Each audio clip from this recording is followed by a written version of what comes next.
네, 85쪽 가운데죠. 양가로 4번 금정체계 구축 운영 및 자료 제출 요구사항인데요. 내용은 별로 없습니다. 몇 가지 주의점만 체크해 두죠. 우선 시군구가 이 신고사항들을 확인하기 위해서는 이른바 정보가 필요하겠죠. 예, 각종 현재 시세가 어떤가를 알아야만이 제대로 업무가 수행될 거예요. 자, 이를 위한 조치가 바로 금정체계 구축 운영인데, 자, 우리가 항상 공부할 때는 주어와 수를 강조했습니다. 즉, 현행법상 금정체계 구축은 누가 하는가 봤더니 국토교통부 장관 밑줄 쳐두시고, 자, 각종 사항들을 위해서 금정체계를 맨 끝에 운영하여야 한다이죠. 장관의 필수사항이죠. 국장은 운영하여야 한다. 필수였습니다. 다음 필요할 때 장관들은 이를 위해서 각종 정보를 요구할 수 있겠죠. 예, 시군구에게 재반 정보를 요구할 수 있더라. 적정성의 검증 결과이니 조사 결과이니 기타 필요한 사항들을 할 수 있고요. 아울러서 국토장관 바쁜 사람이죠. 그래서 이 업무를 누군가에게 위탁도 합니다. 누구? 한국감정원에. 국장은 한국감정원에 그 업무를 위탁해서 현재 시행하고 있고요. 그 다음 적정성의 검증 등등은 자, 누가 하는가? 주체부터 파악하죠. 자, 장관이 만든 체계 내에서 이제 시군구가 업무를 수행하겠죠. 그래서 신고관청은 이 틀 내에서 적정한 여부를 검증해야 한다. 한편 그 검증의 결과들은 훗날 세무관세장에도 통보해야겠죠. 근데 이게 옛날에 시험에 잘 나온 표현이에요. 신고관청은 세무관세장에게 통보 밑줄 하여야 하며 필수죠. 그러나 세무관세장들은 그 사항들을 세금을 부과할 때 과세의 근거로서 활용을 해야 합니까? 할 수 있죠. 세무상 파워가 더 세네요. 할 수 있죠. 신고관청은 해야 하는데 이들은 단지 참조죠. 활용할 수 있다. 그 차이를 유의하면 되겠습니다. 자, 다음 페이지 5번 과토리 부과 처분은 누가 한다? 신고관청인 부동산 소재지 관할 시장 군수구청장이죠. 네, 신고관청이 하더라. 2번 질문은 만약 개공에게 신고관청이 부과한 때는 그 사실을 사무소에 관할 시군구도 알아야겠죠. 이제 며칠까지? 10일 이내에 통보하도록 했습니다. 사실은 별 의미 없어요. 이건 하나의 행정협조 차원이지 별 의미는 없습니다. 자, 훗날 과태료 사유들도 우리가 따로이 요약 정리 암기할 거예요. 혹시 기억나는 거 있습니까? 과태료? 우리 거래신고지에서 나는 과태료는 크게 세 가지예요. 첫째, 3천만 원 이하의 과태료가 있고, 둘째, 500만 원 이하의 과태료가 있고, 또 하나가 취득가액이죠. 취득가액 얼마죠? 5% 이하의 과태료죠. 취득가 100분의 5, 5%의 과태료인데 나중에 이거 암기하려고 많이 고생하는데 그거 하지 마세요. 딱 뭐만? 2개만 암기하면 돼요. 요거 3천 이하의 과태료는 언제 나올 것인가? 요거요. 대금 관련 자료에 대해서는 얼마? 3천 과태료. 다음 취득가 5%의 과태료는 부동산 거래 신고를 거짓 신고한 자, 거래 당사액은 당사가 아닌 자액은 거짓 신고자는 얼마를 취득가 5%의 과태료를 부과한다. 요 둘만 암기하시고 딴 건 죄다 뭐예요? 500 과태료 빼면 돼요. 간단하잖아. 그냥 단독 신고를 거부한 자 500 과태료, 하지 아니한 자, 부당 요구한 자, 방조한 자 등등등 모두 얼마? 500 과태료 빼면 되겠죠. 이것도 머리가 아파서 나중에 암기하더라고요. 자, 우리가 회 먹을 때 대짜 얼마? 3천만 원. 대짜, 소자 아니고 대짜는 3천만 원. 그 다음에 취득가는 뭐? 거짓신고, 거짓치 해서 이렇게 암기하더라고요. 별로예요 이거. 이런 거 하지 마세요. 근데 저는 할 겁니다. 머리가 나빴어요. 요거 대짜 얼마? 3천. 기타 자료 등등 다 얼마? 500 과태료. 그냥 빼면 되잖아요. 후에 다시 할 겁니다. 대짜만 또 기억나죠? 대짜 3천. 좋아요. 자, 자진신고자에 대한 감면 등도 훗날 따로 정리하게 될 거예요. 자, 요 사항들은 크게 둘이 있습니다. 자, 자진신고의 기본 전제가 이거요. 조사의 착수 전이죠. 조사 착수 전에 자진신고한 자에 대해서 자, 면제가 있습니다. 이거는 면제할 것이고, 조사 착수 후에, 맞나요, 후자가? 착수 후에 신고한 자 얼마를 50% 감경한다. 이런 것이 후에 보일 거예요. 뭐, 크게 문제 안 될 거예요, 이건요. 나중에 보면 되겠습니다. 자, 그 다음에 신고서의 작성 방법이 있는데요. 자, 법정 서식인 요 항목들은 정확히 파악해 두셔야 돼요. 우리는 이것을 이해하기 위해서 아까 프린트물 하나 갖고 있습니다. 나중에 기본 교재 나올 때 이게 다 언급될 거예요. 자, 문제는 이 작은 글자 전부가 시험 지문이에요. 무조건 한 문제 위에서 나옵니다. 봐두셔야 돼요. 자, 처음에 왜 타이틀 붙은 게 있죠? 첨부 서류 해서요. 자, 프린트물 보십시오. 복사물이요. 자, 거래계약서의 4번 옆에 그러니까 단독 신고를 할 때만 해당한다. 아까 기억나는 거 있죠? 어느 일방이 신고서에 서명을 거부할 때는 타방이 단독 신고하죠. 그때 무엇이? 계약서의 4번이 첨부되었다. 그 얘기고요.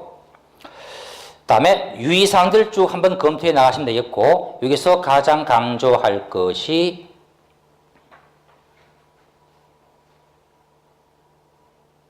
뭐 5번 정도 하나 봐두시고요. 5번. 공급계약 전매계약일 때는 물건별 거래가격 및 총실제 거래가격에 부가세를 포함시킨다. 포함해요. 반면 그 외의 것들은 제외한다 했죠. 그 5번 문장 잘 체크해 두시고, 자, 그 다음 밑에 작성 방법에 보시면요. 거기서 가장 유의할 점이 1번 지문의 둘째 줄이에요. 거래 당사들이 외국 사람일 때는 그들의 국적은 반드시 기재해야 합니다. 더 나가서 외국인들은 그 매수 용도란도 따로 마련되어 있어요.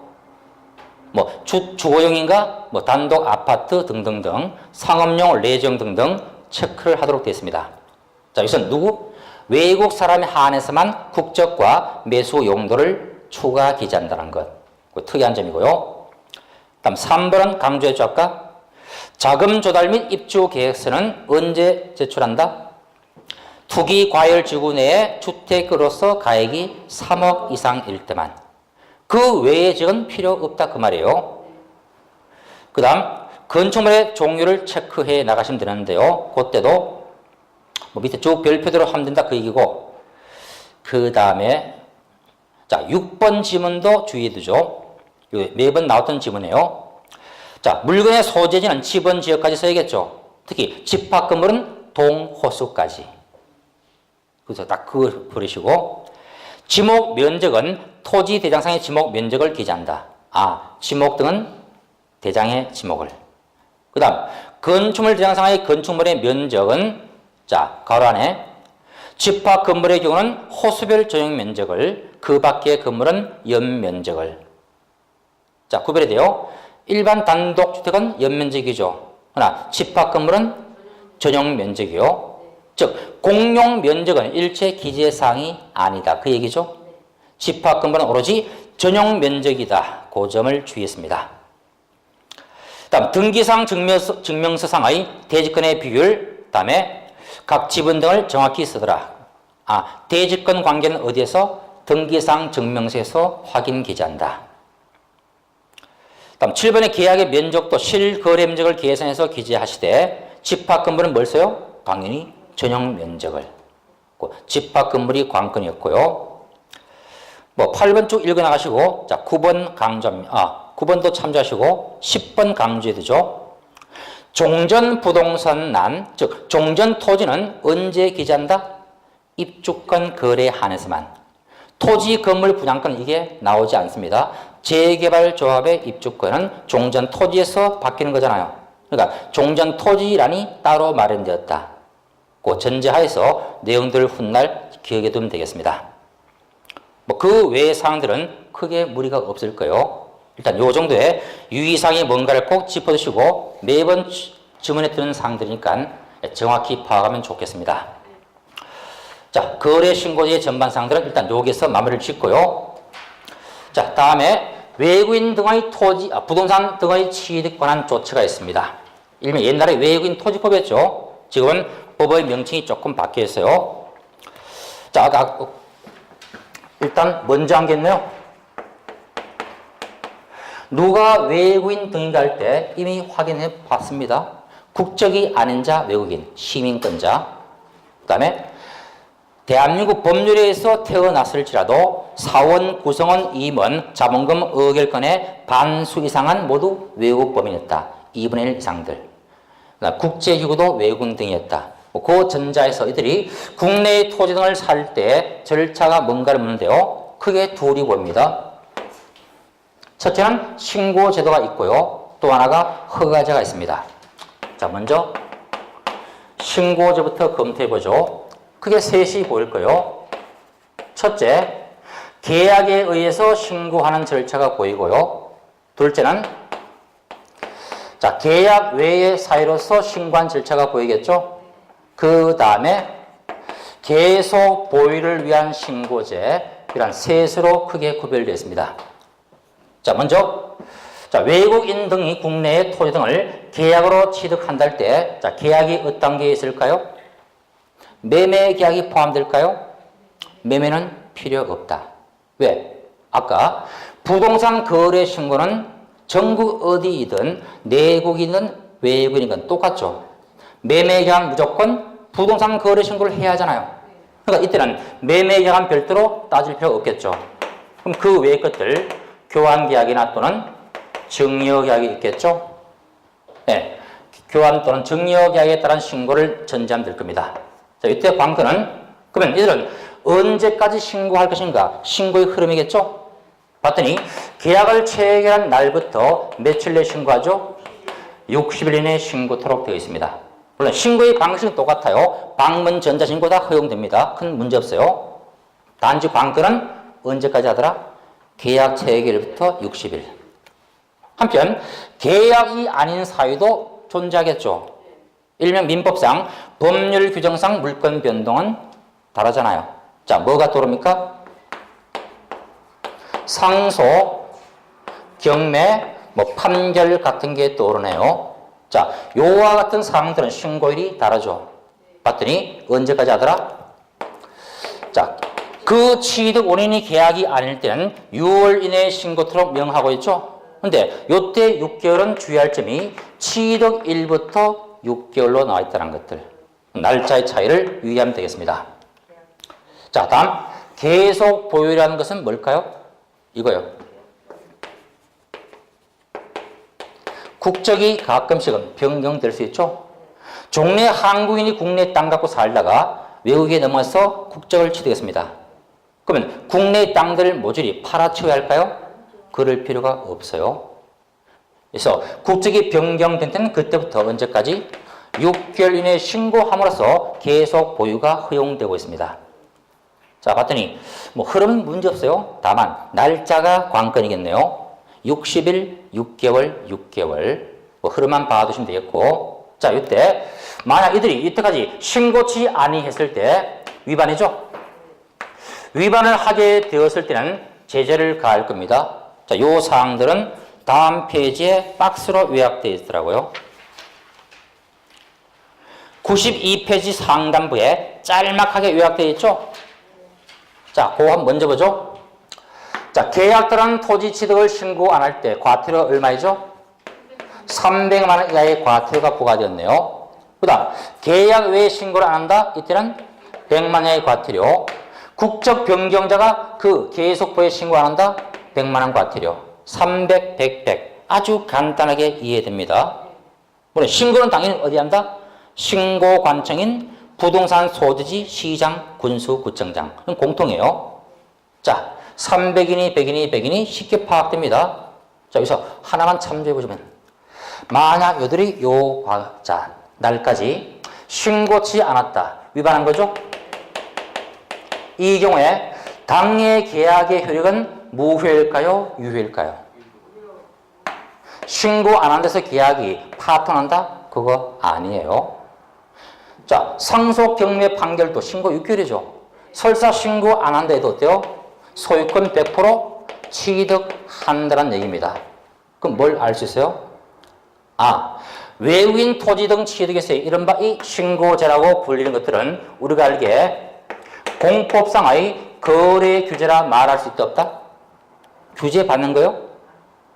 규제 받는 게 아닌 거요. 설사 신고 안 해도 내 땅 나 소유했습니다. 아무나 하자가 없잖아 이거는.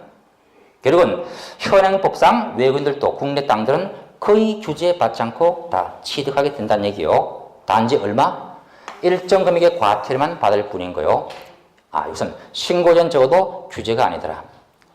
거래 규제란 소유권의 처분 권능을 박탈하는 것들이죠. 지금 소유권 취득했잖아요. 이건 규제가 아니었다고 봐두시면 돼요. 근데 요와 다른 게 있습니다. 앞에 넘겨보죠. 자, 90쪽 가보시면은 90쪽에 외국인 등의 토지거래 허가라는 제도가 보이네요. 자, 기본 틀은 신고제였죠. 근데 언젠가는 허가를 얻도록 명하고 있네요. 물론 허가는 사전 허가를 말합니다. 미리 동지역의 땅을 사오자 할 때는 허가를 얻고서 봉계약을 하고 등기도 이루어져야 되는 거예요. 사전 허가를 받아야 한다. 근데 문제는 관건이 자, 허가 대상적이 좀 특이합니다. 이게 종전에 출제에서 많이 보이던 거예요. 자, 이들이 국내 땅을 산다 해서 항상 허가 받을 리가 없겠죠. 다음의 일정한 목적 하에서만 허가를 요할 뿐이었습니다. 그 허가 대상적이 기억에서 리을까지 4가지죠. 그 별표해 두시고 암기해 두셔야 돼요. 자, 첫째 것. 군사기지 및 군사시설 보호법에 따른 군사기지 및 군사시설 보호구역들. 어때요? 국가 안보와 관계 있습니다. 이런데 외국인들이 간첩해요? 땅 사기 안 되겠죠? 아, 국가 안보와 관계하죠. 국방상 필요. 니은 문화재 보호법에 따른 지정 문화재와 이들의 보물 보호구역들. 자, 문화재 보호구역. 우리 국내 문화재 자손 만만대로 물려줘야겠죠, 이것. 다음 자연환경 보존법에 따른 생태경관 보존 지역들.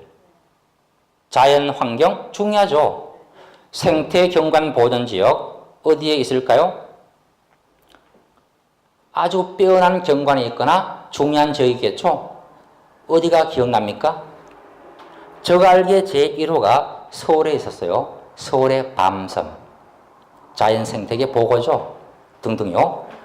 그다음에 야생생물의 보호를 위해서 만든 야생생물의 특별보호구역들. 가끔 TV에 보입니다. 주로 어디에 많이 있을까요?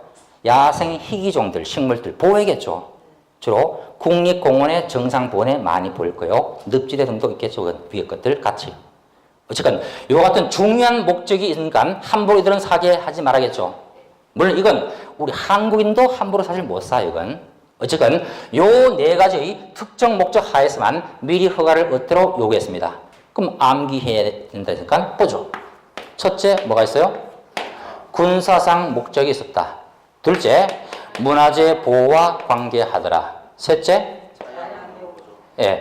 야생생물보호와 생태경관이죠. 순서를 바꿔보죠. 야생생물보호, 생태경관 보전. 그죠? 자, 이것을 딱 빼서 암기하죠. 지금 본 이 항목과 가장 매치되는 지역이 떠오릅니다. 비무장지대죠. 야생이 펄펄 살아 움직이죠. 군사도 보호해야겠죠. 그래서 우리 휴전선에 있는 DMZ의 현재적 가치 어때요? 자연이 보호되고 있잖아요. 그래서 암기하죠. 군사문화는 야생을 보호했다. 됐어요? 군사문화 야생 보호하죠. 자, 이 타이틀로서 간략히 끝내면 돼요. 그러면 이것 이외의 지역은 허가상이 결코 아니겠죠. 다 빼면 돼요. 딱 4군데에 한한다. 그래서 미리 허가를 얻어야 한다니까 이들은 자, 당사관이 합의서를 첨부해서 허가 신청을 하겠죠. 이때 시군구청장, 즉 신고관청들이 확인을 거쳐서 언제까지인가 허가증을 교부하게 될 겁니다. 이때 처리 날짜만 참조하는데 며칠 걸린다? 15일 똑같아요.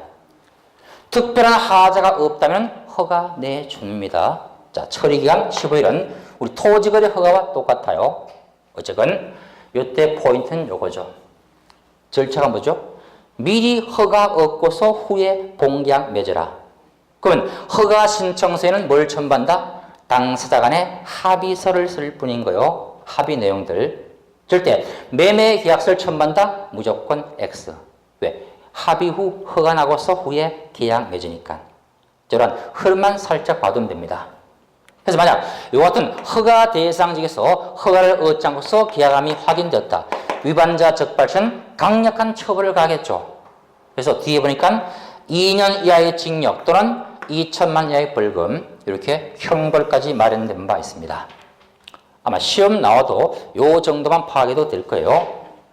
교재 굉장히 많은 내용이 언급되어 있죠. 쭉 검토해 나가면 될 겁니다. 크게 무리 없어요.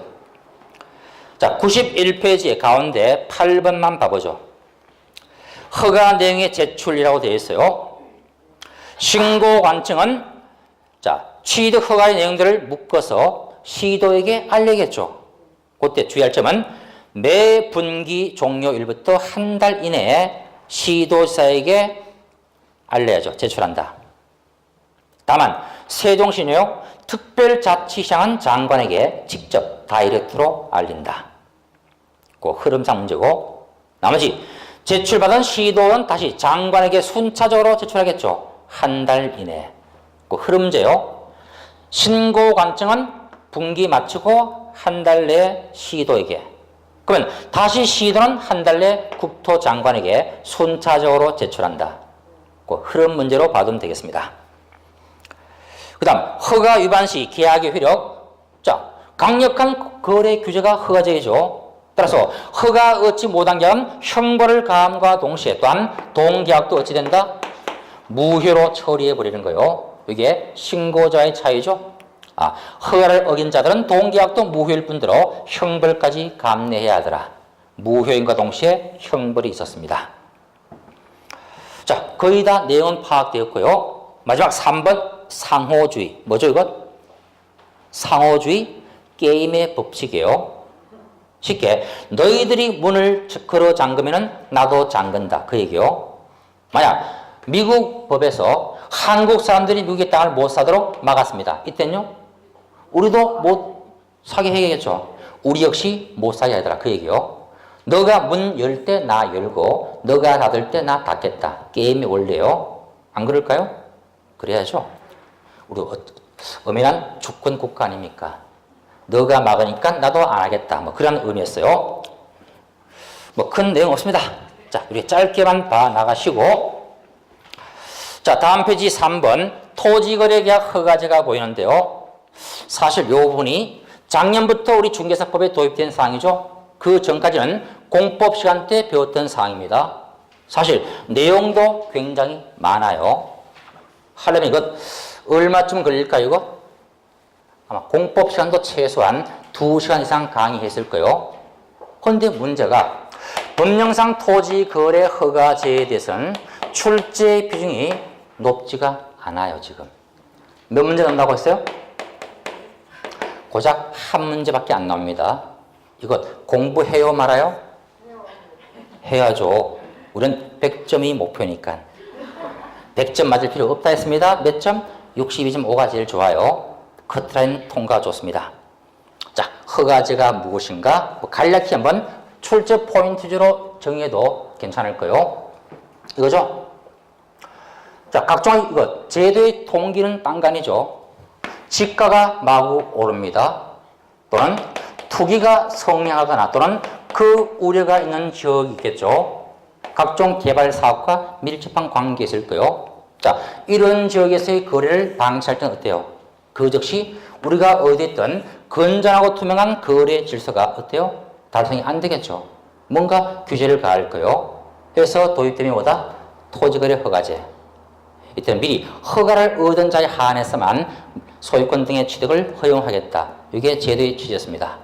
자, 그 문제는 어떤 지역을 누가 허가 구역으로 묻고 그때는 무슨 절차에서 허가 나올 것인가, 이런 제방사항들이 논의가 되어야 될 거예요.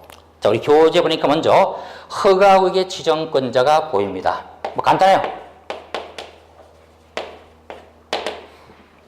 자, 누가 요 같은 허가구역을 정할 것인가 얘기인데요. 자, 봤더니 크게 둘이 보이네요. 국토교통부 장관이 지정할 수 있죠. 또는 시도자도 지정을 하고 있네요. 국장 또는 시도가 지정권자인데 차이점이 확인됩니다. 봤더니 국토장관은 둘 이상의 시도에 걸쳐 있을 때 하더라. 예컨대 그 지역이 경기도와 충청남도가 연접할 수 있죠. 요 지역에 걸쳐서 지정될 때는 누가 한다? 국토장관이. 그럼 시도는 언제 나서죠? 시도는 동일한 시도 안에서 같은 시도 내에서의 어떤 지역을 정할 때 누가 한다? 시도가 하더란 얘기예요. 그래서 둘 이상 시도에 걸칠 때는 장관이, 하나의 시도, 동일한 시도 내에서 일정 지역을 정할 때는 시도가 지정권자였다. 물론 뒤에 단서가 있네요. 즉 아무리 같은 시도 내라 할지라도 그것이 국가 공익사업과 밀접한 관계에 있을 때 누가? 국토장관이 지정할 수 있다. 단서는 달아져 있습니다. 어쨌건 원칙과 예외관계, 그거 차이로서 이해하면 되겠습니다. 뭐 박스 안에 것들은 훗날 보시면 돼요. 다 그 얘기예요. 주로 투기의 위험이 잠재된 장소가 지정되겠죠. 새롭게 어떤 것이 나타나거나 종전 규제가 해제될 때 위험성이 노출되겠죠. 막아야 되라 그 얘기고요. 다음에 지정의 절차인데요. 절차는 뭐 크게 4단계로 보시면 될 거예요. 자, 먼저 그러한 지역, 우려가 있는 지역에 대해서 확인될 때 심의하겠죠. 그 다음에 지정을 내리고 그 사항들을 공고도 할 겁니다. 그 다음에 요 사항들을 통지할 것이고 최종적으로 그 사항들을 대외적으로 알리겠죠. 공고 그리고 열람까지도 연결되고 있습니다. 심의, 지정, 공고 및 통지와 마지막 열람까지였다. 이때 심의에서도 고민탈점이, 자, 국토장관이 지정권자일 때는 단독으로 할 수 있다? 그건 안 되겠죠. 어느 한 개인이 독자적인 판단은 위험이 항상 내포될 거예요. 이때는 반드시 뭐가 있더라? 중앙도시계획위원회 심의를 거쳐야 한다. 그러면 시도가 지정할 땐 어디에 가면 되죠? 시도 도시계획위원회 심의를 거치면 되겠죠. 자, 사전 조치는 심의 절차가 있습니다. 지정 자체를 논의할 때는 요 같은 심의만 있을 뿐인 거예요, 전에. 자, 요거예요. 그러면 국장 또는 시도가 허가구역을 지정하고자 할 때는 미리 주민들의 의견 청취를 거쳐야 한다. 이런 거 있습니까? 주민의 의견을 미리 청취하게 된다면 부작용이 따르겠죠? 그 일대 주민들이 야, 지금이 기회야, 먼저 사버리자 하겠죠, 이건. 그러니까 이런 것 나오지 않아요. 몰래 해야겠죠, 이건? 따지면은. 자, 심의를 미리 거쳐서 이들이 지정을 하게 되더라. 지정을 합니다. 물론 그 지정 사항들은 알리겠죠? 자, 공고라는 것을 하게 되는데요. 이때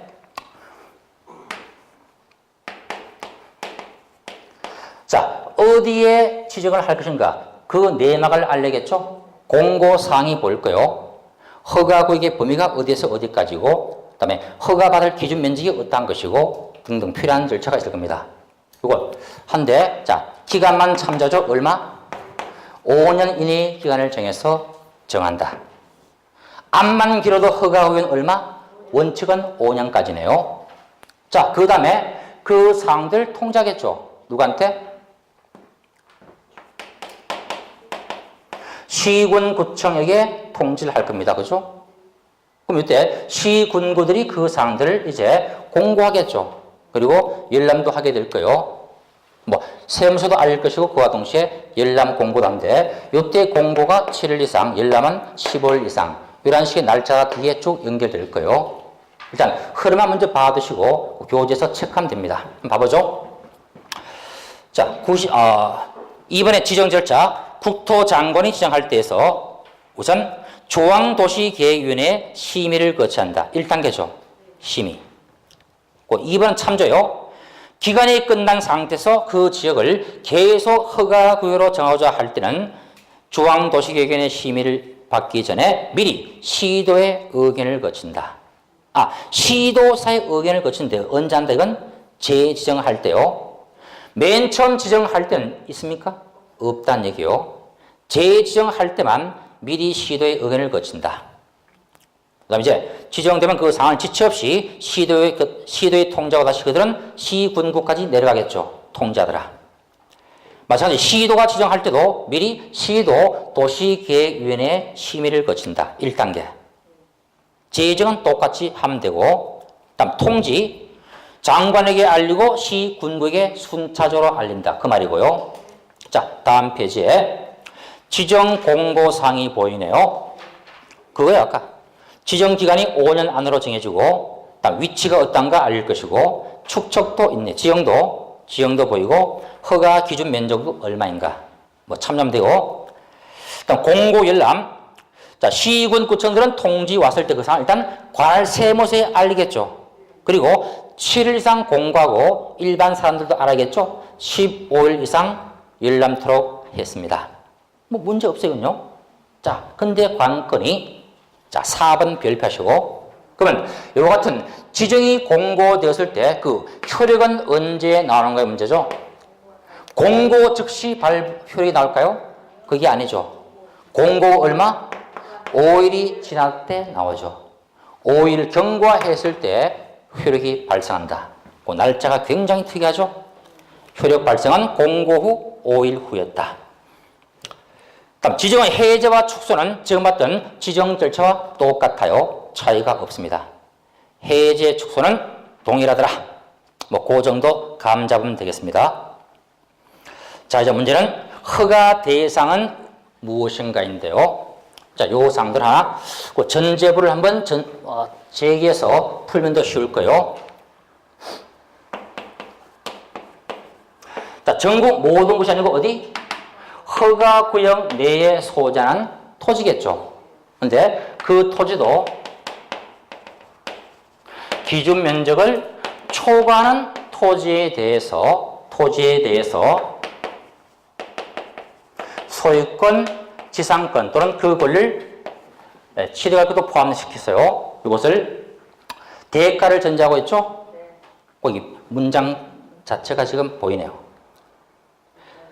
자, 소유권, 지상권을 이전하거나 설정하는 즉 가운데 대가받고 이전 설정하는 경우에 하나 됐습니다. 즉 뭔 얘기죠? 그건 대가 유상으로 넘기죠. 승계 취득하고자 할 때 미리 소재지 관할 시군 구청장에 허가를 얻어야 한다. 이게 기본 문장이었습니다. 다시 한번 허가구역 안에 속하죠. 그리고 일정한 기준 면적을 초과한 토지에 대한 무엇을 소유권, 지상권의 유상으로 승계 취득할 때 허가를 얻어야 한다. 근데 맨 끝에 봤더니 예약도 어찌한다? 포함시킨다. 이런 식의 말이 보입니다. 그러면 허가 대상이 어떠한가는 요 문구 속에서 하나씩 파악을 하면 되겠네요.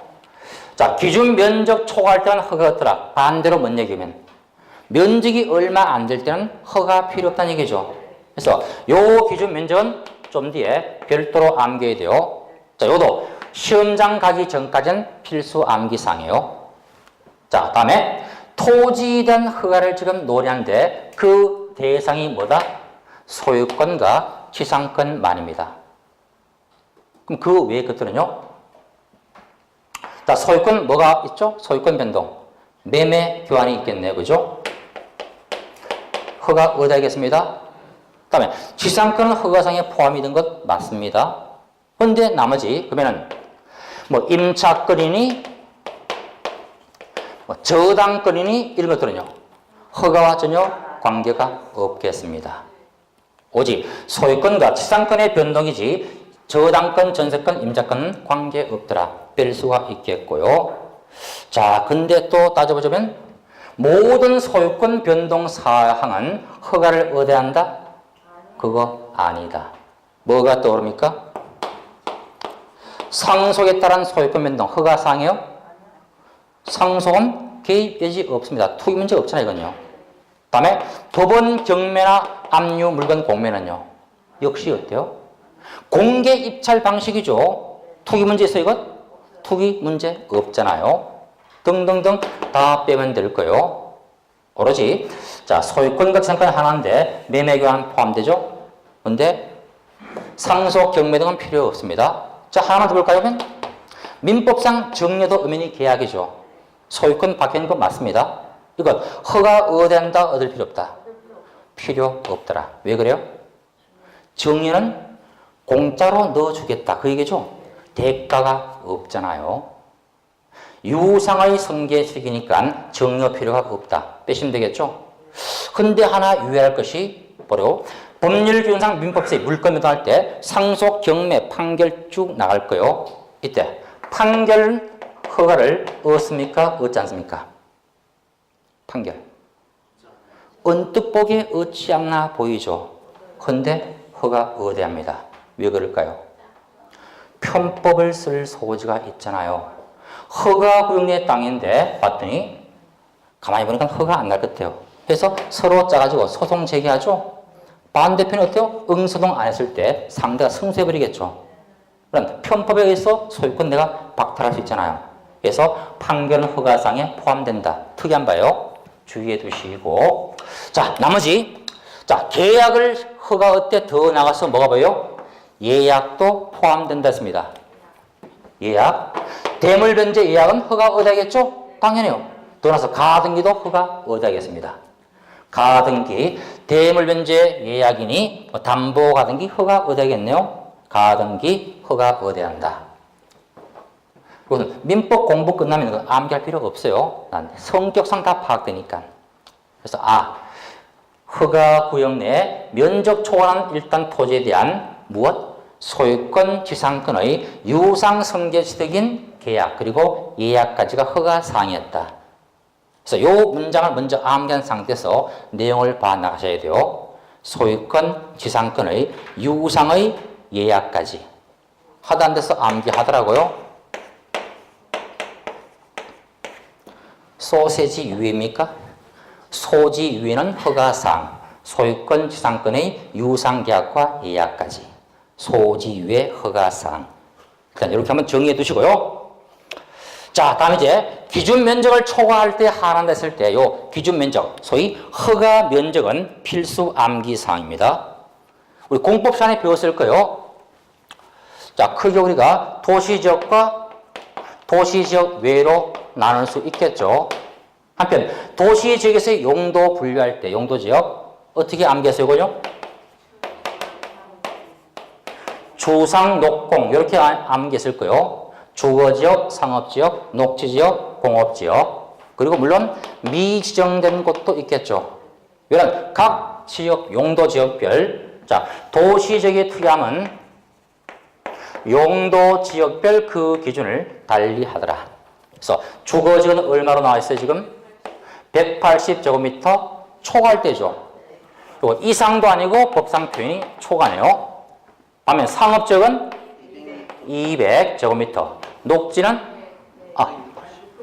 제가 순서를 바꿔놨네요. 공업지역이 660, 녹지지역이 100. 미지정전 어찌합니까? 90으로 나와 있어요.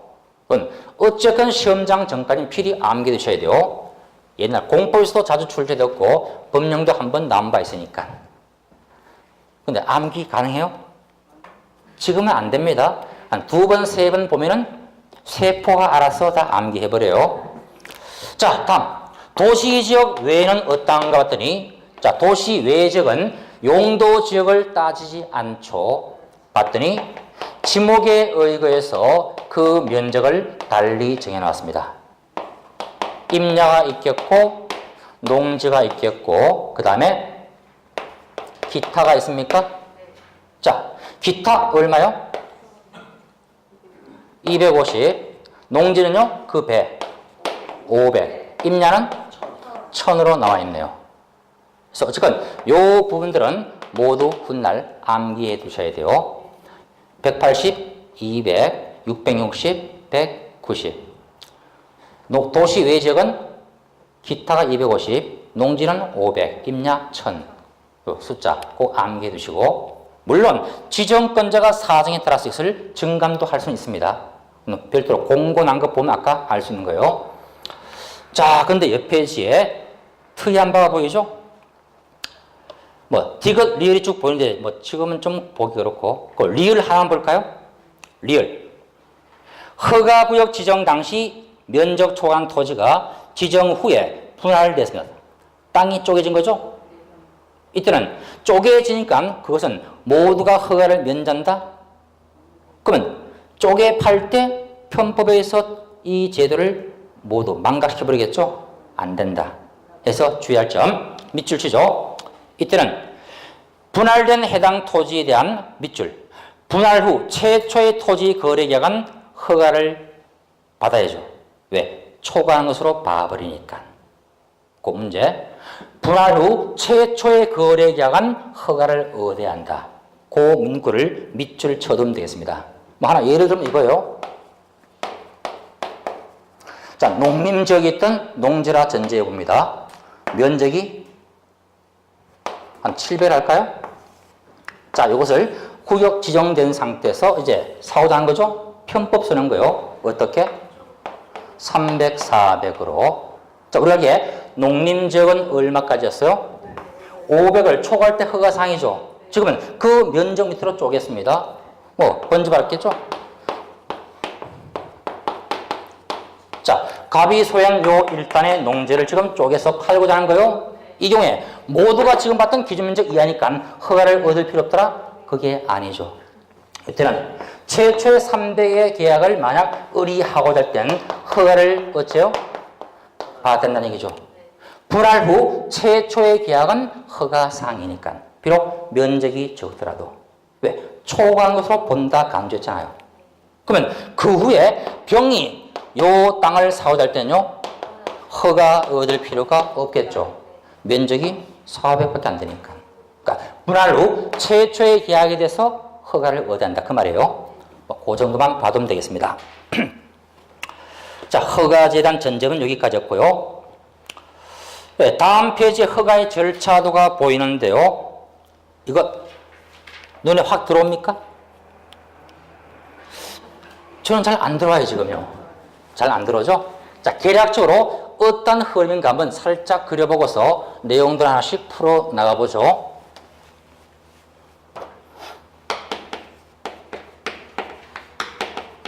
자, 방금은 그 요건 하에서 이제 드디어 허가로 들어가는 거예요.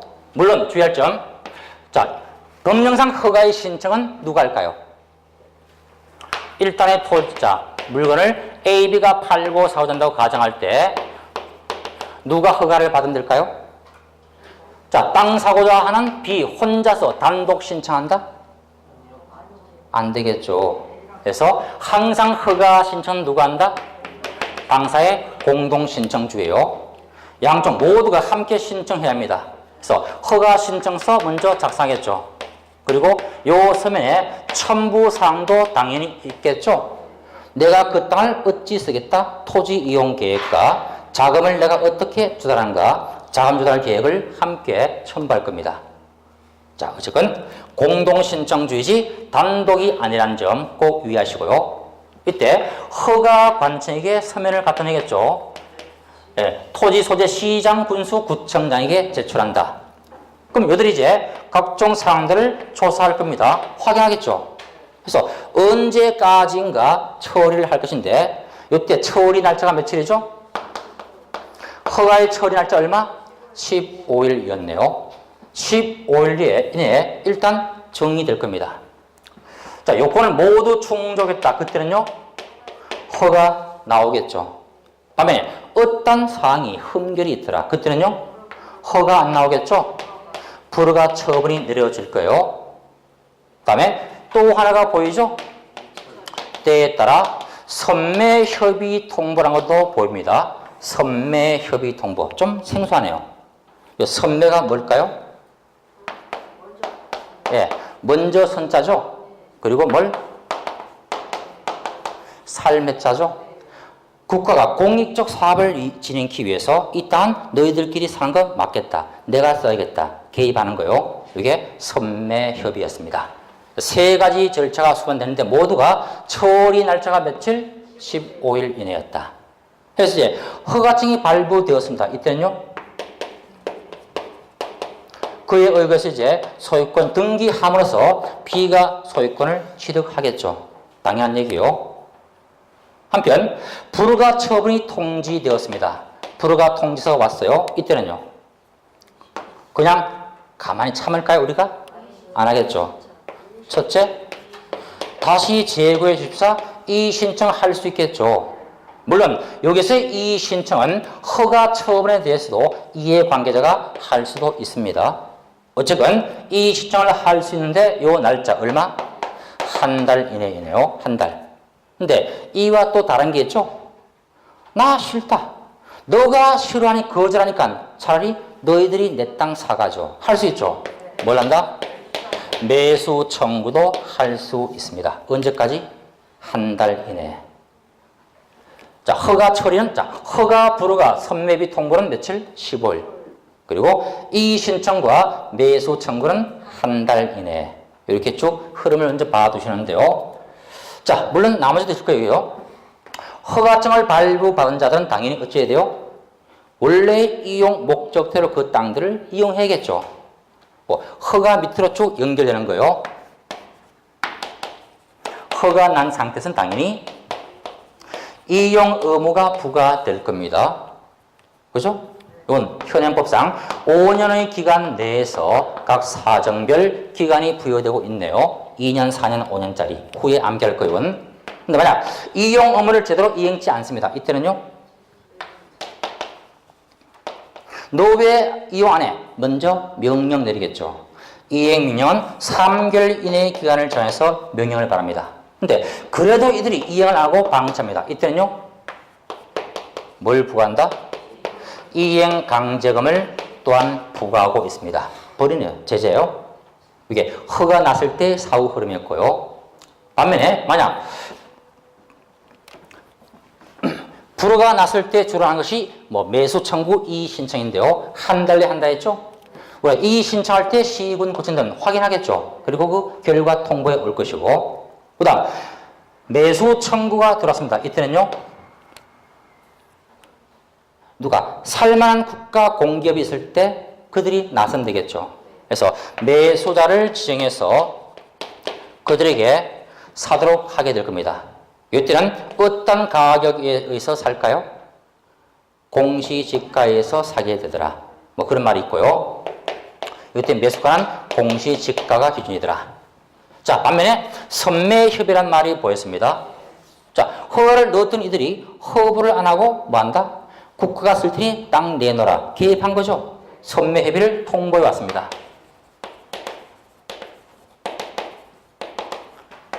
날짜 이미 봤어요. 15년에 해서요. 자, 이같이 통보했을 때는 그 다음 단계 선매자를 지정해서 통보해야겠죠.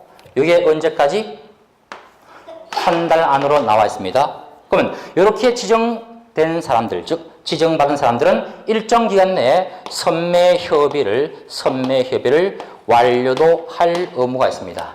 자, 언제까지 하더라? 이것도 한 달 이내였어요. 물론 그 기간 내에 미리 협상 들어가겠죠?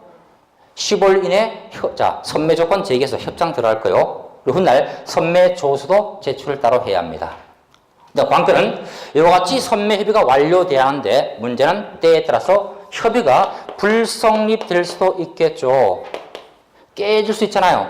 그러면 불성립되었을 때는 다시 그 신청 사건에 대해서 허가 줄지 또는 불허가 할지를 알려줘야겠죠. 언제까지? 지체 없이. 같잖아요, 이건. 알려줘야 돼요. 허브 여부를 결정해야 한다. 뭐 이런 말이 쭉 언급될 거예요. 자, 기본 윤곽을 항상 잡은 상태에서 내용들을 가면해도 좋을 겁니다. 한 번 더 머리에 그려봐요. 공동으로 허가 신청했을 때 시군구는 일정 기간 내에 허브 등을 결정 통보한다. 며칠? 15일. 그 형태가 세 가지였죠. 적합할 때는 허가 내리겠죠. 허가할 때 허가 기준이 나올 거예요. 그러면 허가증 발부해서 드디어 B 앞으로 등기를 하면 될 겁니다. 근데 불허가도 나올 수 있더라. 이때는 당사들이 이의 신청할 수 있죠. 이와 같은 이의 신청은 지금 여기서 A, B 어느 한 명이 아니고 누구나 할 수 있어요. A든 B든 누구나 다 할 수 있습니다. 반면에 매수 청구는 누가 하는 거예요, 지금? 내 땅 너희들이 사가죠. 매도인이에요, 매수인이에요? 매도자 A가 하겠죠, 당연히. A가 국가예요. 그럼 너가 사가 하는 거예요, 지금. A가 할 것이더라. 그때 가격이 공시지가. 반면에 공익적 사업에 쓰기 위해서 국가들이 선매 협의를 통보했을 때는 절차가 바뀐다. 이때는 선매자를 따로 정해서 알려주겠죠. 한 달 내에. 그리고 쭉 협상 등 통해서 한 달 내에 협의를 완료해서 끝을 맺을 수 있습니다. 그럼 이때 선매 가격은 과연 공시지가에 의거할까요? 그게 아니에요. 이때는 감정가를 기준으로서 선매를 합니다. 가격이 달라요. 됐죠? 요거 훗날 굉장히 헷갈릴 거예요. 자, 매수 청구할 때는 뭘 본다? 지가대로 한다. 근데 선매 협의에 들어갈 때 가격은 무엇으로? 감정가격으로. 자, 요 틀이 확인되면은 공부가 훨씬 수월할 거예요. 그려집니까? 15일에 3가지 쭉 나가고 후후 쭉 내려가고. 자, 그럼 하나만 더 추가되어 있어요. 매수 청구를 한다 했습니다. 이때 매수 청구의 범위예요. 아까 허가 대상 계약은 소유권과 뭐가 있었죠? 지상권까지였죠? 소유권, 지상권 둘 다 매수 청구를 할 수 있다? 할 수 있다. 반면에 선매 협의를 한다 할 때 선매는 뭐예요? 먼저 매수한다는 얘기죠. 그러니까 선매 협의라는 말을 나올 때는 오직 뭘 따른다? 소유권의 하나지 지상권은 나오지 않는다. 이것도 차이는 될 수 있네요. 자, 요 정도만 하시면 거의 공부 40% 끝난 거예요. 됐습니까? 자, 그럼 좀 머리를 식혔다가 암기사항이 있으니까 함께 반하겠습니다.